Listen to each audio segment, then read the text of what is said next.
Ја слушате програмата Низ Светото Писмо.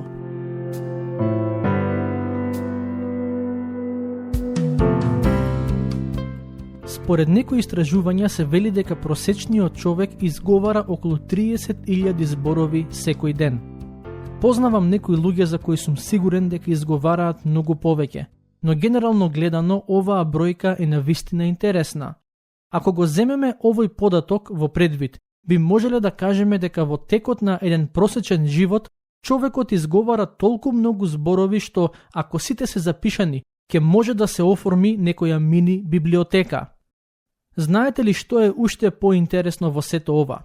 Што Бог ги знае сите зборови кои излегле и излегуваат од нашата уста. Живееме во време кога многу се зборува за слободата на говорот. Секоја година се прават истражувања во земјите низ светот за тоа колку слобода на говор имаат луѓето во секоја држава. Јас лично сум малку скептичен во однос на тие истражувања, бидејќи под слобода над говор не се подразбира дека секој може да каже што сака, туку дека целосна слобода на говор имаат оние кои поддржуваат одредени идеологии и политики, а другите мора да бидат внимателни бидејќи поради практикувањето на нивната слобода на говор може да завршат на суд или да платат некоја парична казна. Бог ни дал на сите нас слобода на говор и тоа е нешто кое никој не може да ни го одземе. Но, само затоа што можеме да кажеме се што сакаме, тоа не значи дека немаме одговорност за зборовите кои излегуваат од нашата уста. Се до овој дел од посланието, Јаков пишува за неколку начини на кои Бог ја испитува нашата вера, а сега доаѓаме до јазикот, односно зборовите кои ги изговараме, и Јаков вели дека во одредена смисла и тоа е параметар според кој можеме да процениме каква е нашата вера. Во глава 3 од ова послание, главната тема е токму јазикот, односно зборовите кои ги изговараме. Некој рекол дека јазикот е еден од најопасните органи во човековото тело. Вистина е дека со рацете или нозете можеме да им нанесеме физички повреди на другите луѓе, но преку јазикот можеме да ги оштетиме на уште посериозен начин. Не знам дали ќе се сетите, но додека ја проучувавме глава 1 од ова послание, наидовме на стих кој се однесува на јазикот. Во глава 1 стих 26 Јаков пишува: Ако некој од вас мисли дека е побожен, а не го зауздува својот јазик, туку се мами себе си, таквата побожност е бесполезна. Не само тоа, туку и во прва глава 19 стих Јаков вели дека верниците треба да бидат брзи на слушање, а спори на гнев. Некој рекол дека Бог ни дал 2 уши и 1 уста, за да слушаме 2 пати повеќе одошто зборуваме. Јазикот е многу важна тема и мене ми е навистина мило што се јавува во ова послание и што Јаков и пристапува доста сериозно. Некој рекол дека јазикот е најопасното оружје во светот и е посмртоносно од атомската бомба. Не знам кој го кажал тоа, но мислам дека има право. Јазикот направил многу поголема штета од било кое оружје во историјата на човештвото. Може би таа штета не се брои во загубени животи, но може да се смета во нарушени односи, обесхрабрувања, скршени срца, разочарување и слично. Отворањето на устата кај некои луѓе многу пати резултирало со некаква повреда кај други. А секогаш кога преку нашите зборови ги повредуваме другите, ние свесно или несвесно духовно се повредуваме и самите себе. Пред некое време слушнав една интересна случка која сакам да ја споделам со вас. Некој човек ловел риби крај некое мало езеро и речиси цел ден не уловил ништо. Конечно, после многу часови чекање, уловил една релативно мала риба. Токму во тој момент покрај него поминале 2 жени, а едната му рекла: "Зарем не ви е срам да ловите толку мала риба? Што ќе правите со неа?" Човекот и одговорил: "Можеби сте во право, можеби и не требаше да ја уловам, ама ако рибата си ја држеше устата затворена, немаше да се најде во оваа ситуација." некој непознат автор ги напишал следните зборови: Ако не сакаш да грешиш со устата, внимавај на следните 5 нешта.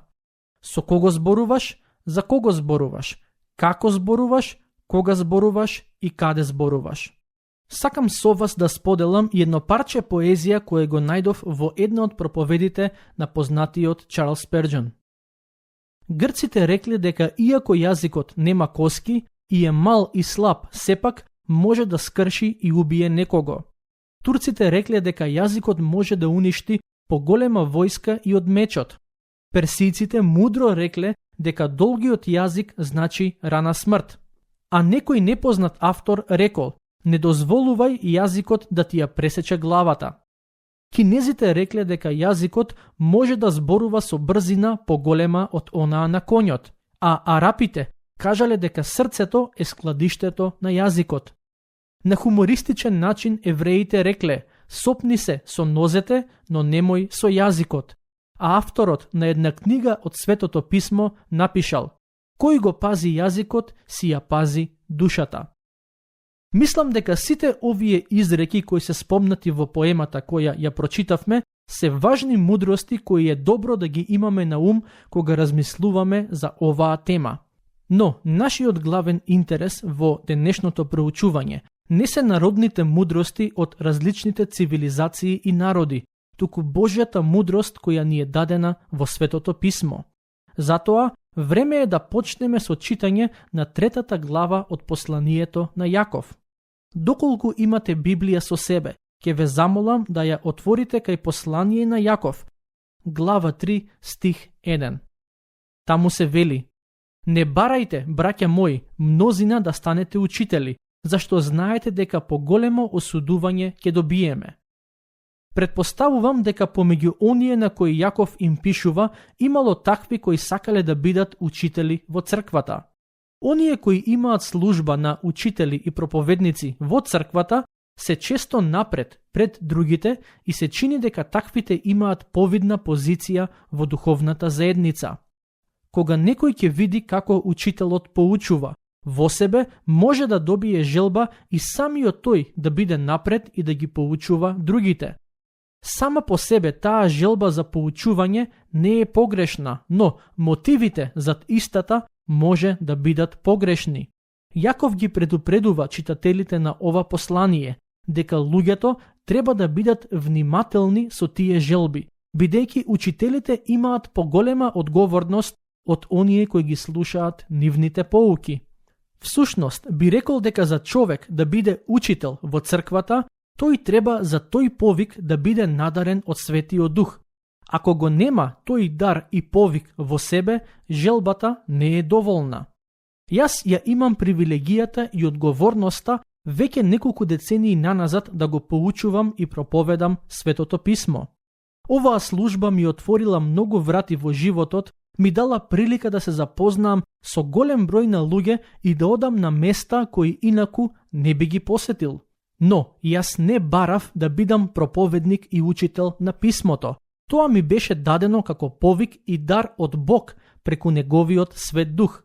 Моje беше само да одлучам дали ќе бидам послушен на тој повик или ќе одлучам да се посветам на нешто друго во животот.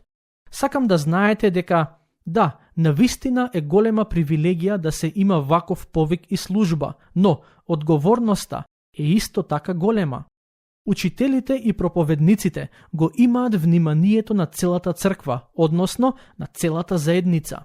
Тие треба да бидат внимателни што поучуваат, бидејќи ако во било кој аспект застранат од правоверното учење, ним ќе им се суди за тоа.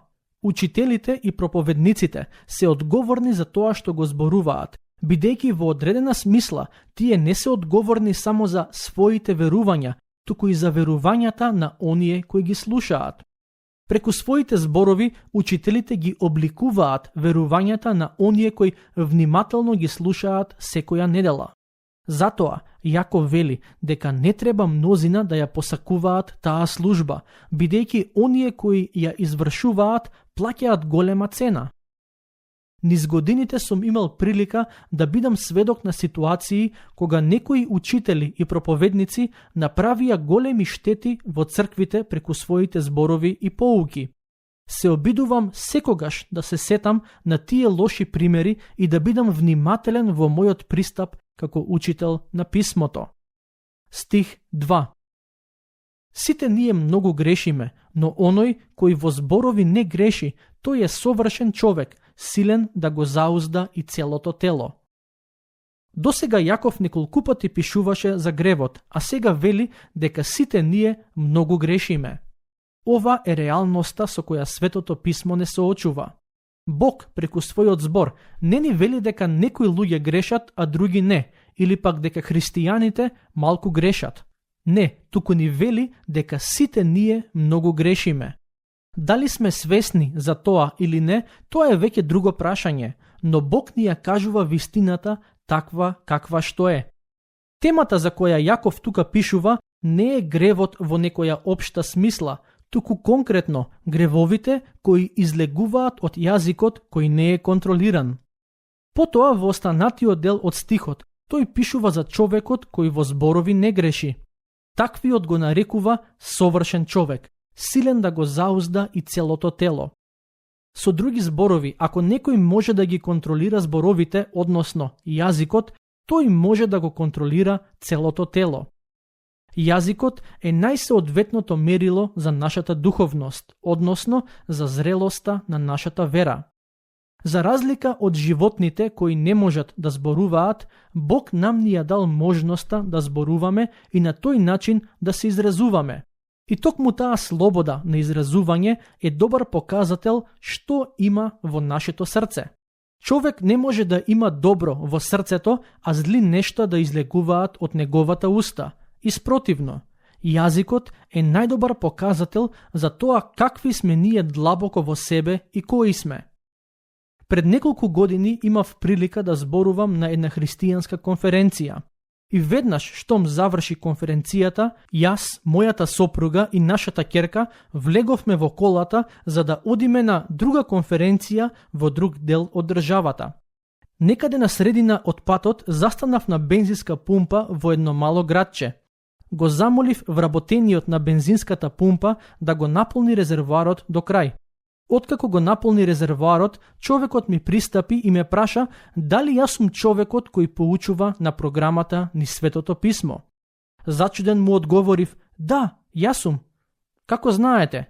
ми рече. "Познат ми беше вашиот глас од некаде. Со години наназад ги слушаме вашите поуки." Гледате, на некој начин мојот јазик, односно моите зборови му дадоа до знаење на човекот кој сум. Јазикот, односно зборовите, покажуваат кои сме и какви сме. Дали сме добри или зли, дали сме доблесни или вулгарни, дали сме свети или грешни, дали сме верници или безбожници, дали сме христијани или не. Продолжуваме со читање на текстот. Стихови 3 до 5. Ете, ако и ние на коњите им ставаме узда на устите за да ни се покоруваат, тогаш управуваме со целото нивно тело. Па ете, и корабите, иако се толку многу големи и силно гонети од бурни ветрови, со мало кормило се упатуваат онаму каде што кормиларот сака. А така и јазикот е мал орган, но големи работи зборува. Ете, мал оган, а колку голема гора запалува. Поентата на Јаков е дека уздата се користи за да се скроти конјот и да се насочи таму каде што сакаме да оди. На ист начин и корабите, иако се големи, сепак со мало кормило се управуваат да одат таму каде што сакаме. Уздата е многу мала во споредба со големината на конјот, а сепак ни служи да го насочуваме. Исто и кормилото, во споредба со големината на бродот, тоа е многу мало, а сепак со него можеме да го управуваме бродот. На сличен начин и јазикот е мал орган, ама сепак е способен за големи нешта. Затоа Јаков вели, а така и јазикот е мал орган, но големи работи зборува. Ете, мал оган, а колку голема гора запалува.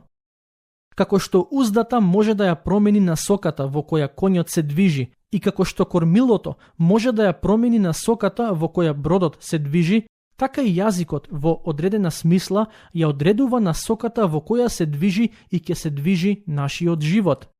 Многумина ги имаат уништено своите, а и туги животи затоа што не биле внимателни со своите зборови.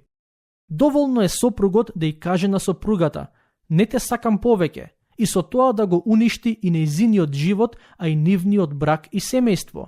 Доволно е таткото да му каже на своето дете: "Не си добар за ништо", и да го уништи неговиот ден, а некогаш и сериозно да го оштети долгорочно.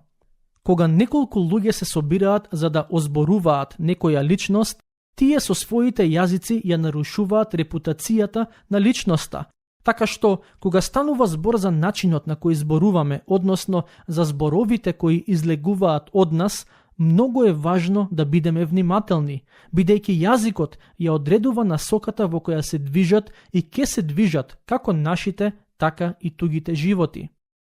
Следен пат, кога ќе имате некаква расправија, сетете се на важноста на вашите зборови. Следен пат, кога некој ќе ве разочара, сетете се колку е важно тоа што ќе го кажете, пред да ја отворите вашата уста. Следниот пат, кога ќе бидете дел од разговор каде има озборување, не заборавајте дека тој разговор ќе биде на ваша штета, затоа што правите грев, но и на штета и на некој друг, затоа што оцрнувате туѓ образ. Тука ќе го завршиме денешното проучување. Во следното ќе продолжиме со читање и обработка на другите стихови поврзани со оваа тема. Дотогаш, Бог нека ве благослови.